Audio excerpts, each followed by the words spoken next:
In 1859, a man who had lost everything decided he would rule everything. This is the incredible true story of Joshua Norton, the first and only emperor of the United States. He was a man who arrived in San Francisco with dreams of wealth, but the harsh realities of business left him bankrupt and broken. Instead of fading into obscurity, Joshua Norton chose a different path. On September 17, 1859, he walked into the office of the San Francisco Bulletin newspaper and handed them a proclamation. The notice declared at the peremptory request and desire of a large majority of the citizens of these United States, I, Joshua Norton, declare and proclaim myself Emperor of these United States. The newspaper, sensing a fantastic and harmless story, decided to print it. From that day forward, the city of San Francisco made a collective, unspoken decision. They would play along. Joshua Norton wasn't a madman to be locked away. He was their emperor, and they would treat him as such. He began to walk the streets of his imperial capital, San Francisco, with a newfound purpose. He wore a blue military uniform, often second-hand and donated by officers from the U.S. Army Presidio, complete with gold-plated epaulets. On his head, he wore a beaver hat decorated with a peacock feather. Emperor Norton I took his duties very seriously. He would inspect the city's streets and public works, checking on the condition of sidewalks and cable cars.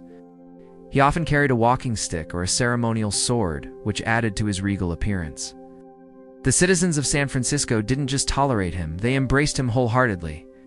Shopkeepers proudly displayed signs in their windows that read, "By appointment to His Imperial Majesty, Emperor Norton I." It was considered a great honor to have his seal of approval. He would dine for free at the finest restaurants in the city.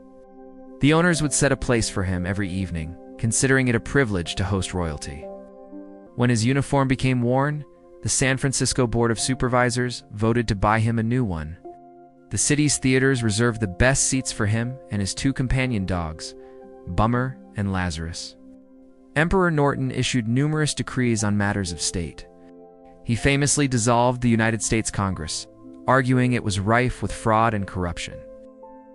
When his order was ignored, he commanded the army to forcibly clear the halls of Congress.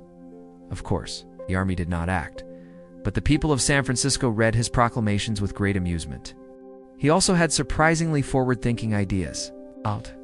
He called for the formation of a League of Nations to peacefully resolve disputes between countries. He decreed that a suspension bridge should be built connecting Oakland and San Francisco, a vision that would one day become the San Francisco-Oakland Bay Bridge. The people's affection for their emperor was genuine. When a new police officer, unfamiliar with the city's unique monarch, arrested Norton for his mental state, a public outcry erupted. The city's newspapers were filled with angry editorials. The chief of police quickly ordered Norton's release and issued a formal apology on behalf of the police force. From that point on, police officers would salute Emperor Norton when they passed him on the street.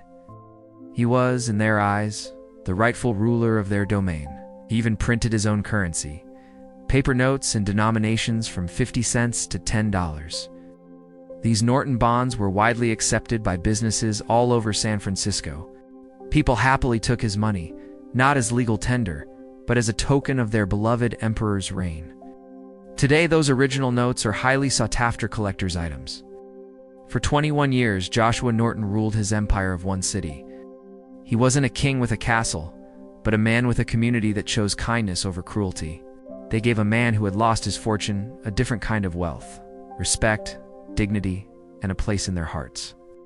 In January 1880, while on his way to a debate at the California Academy of Sciences, Emperor Norton collapsed on the street, passed away before he could be taken for help.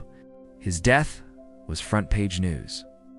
The San Francisco Chronicle's headline read, "La Roist mort, the king is dead." It was discovered that he lived in a tiny room, and while he had little money, he possessed letters from other world leaders, likely created by his own imagination or by pranksters. His funeral was a testament to his standing in the city. What started as a plan for a simple burial was taken over by a group of wealthy businessmen. They paid for a grand farewell.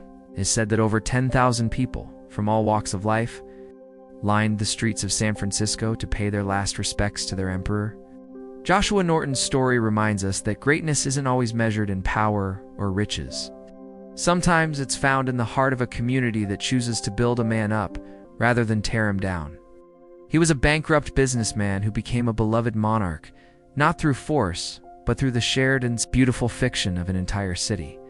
Want more incredible stories from the pages of history? Make sure to follow Facts Repo for more.